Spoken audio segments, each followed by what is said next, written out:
Welcome to the Factorologist. Today we have 10 fascinating facts about one of the greatest movies ever, The Godfather. Number 1. Coppola wrote the screenplay in a tiny cottage. The young writer toiled away at his screenplay far from the glitz of Hollywood in a one-room cottage in Mill Valley, California, about 15 miles north of San Francisco. I was like about 29 when I started. I had 2 kids and one about to be born, he told NPR. I had absolutely no money. Number 2. Several actors were considered for the role of Don Corleone. The Godfather book author Mario Puzo pushed hard for Brando to play the role of Don Corleone, especially after he heard that Danny Thomas, who was known for his comedy work, was up for the role. Other names in the mix were Ernest Borgnine, Marty, producer Carlo Ponti, and stage and screen legend Laurence Olivier. Number 3. Kansas City was considered as a stand-in for New York City. Both St. Louis and Kansas City, Missouri, were scouted out as possible filming locations. We were going to shoot in the really rotten part of Kansas City that does look a lot like old New York, producer Al Ruddy said in The Godfather Legacy. But we all wanted to shoot in New York from a very selfish standpoint. And Coppola went to bat for New York City. He told Kansas City radio station KCUR that the studio even sent him on a trip to scout out Italian neighborhoods in the city.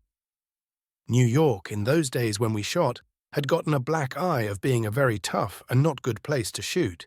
Very expensive place to shoot, he said, adding, I was very adamant. Number 4. The cast bonded over dinner at a famed NYC pizzeria. To get genuine interactions between the actors on screen, the cast started with a family dinner. The first thing we did was to have a dinner up in Patsy's restaurant, around the table with Marlon sitting, when they all met him for the first time. Sitting as the father and Al to his right and Jimmy to his left, and Bobby Duvall. Coppola told NPR. My sister, actress Talia Shire, who played Connie, was serving the Italian food, and they just did an improv together as a family. And when that was over, they were a family. Number 5. The script originally started with the wedding scene. In an early draft, Coppola opened the film with shots of people arriving at the wedding. When he was about 15 pages into the script, screenwriter friend Bill Cannon came over and read it. He says, You know, Francis, you did such a good opening on Patton. That was such a striking opening for the Patton movie. Coppola told NPR. Couldn't you do something more like that, something more unusual that kind of got you into it? And I thought, well, there was some truth to that. That's when Coppola rewrote it to start with the close-up of Undertaker Amerigo Bonacera. Number 6. The old man's dentures fall out when he's singing. While working on the latest restoration of the film archivist James Mokoski noted that the wedding scene has a bit more of a bite than may appear.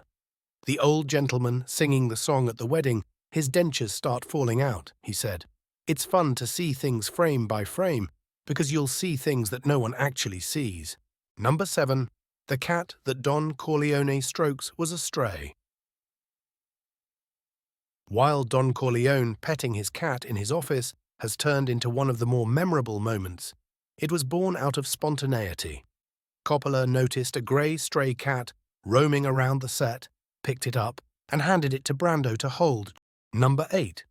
The take the cannoli line was improvised. Both the book and script simply had the quote, leave the gun, from Clemenza, played by Richard Castellano.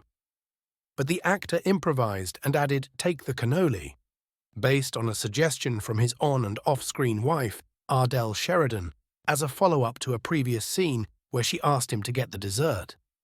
Number 9. There was a lot of mooning on set. In between takes, the mood was a lot more light-hearted, with Duvall and Kahn often mooning Brando. But Brando did one better. He dropped his pants during the setup for the wedding photo scene and mooned 500 extras on set. And just to cinch his status, Duvall and Cannon gave Brando a belt that said Mighty Moon King. Number 10. Coppola didn't want to make The Godfather Part 2. Despite being heralded as filmmaking royalty, Coppola said making The Godfather was a tough experience, and had no desire to make another Godfather movie. I was just glad I had survived the experience of The Godfather, and I wanted nothing more to do with it. I didn't even want to direct Godfather Part 2, he told the New York Times.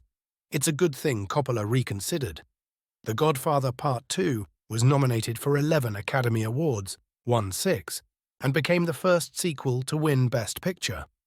AFI also ranked the 1974 film as one of the top 100 movies of all time.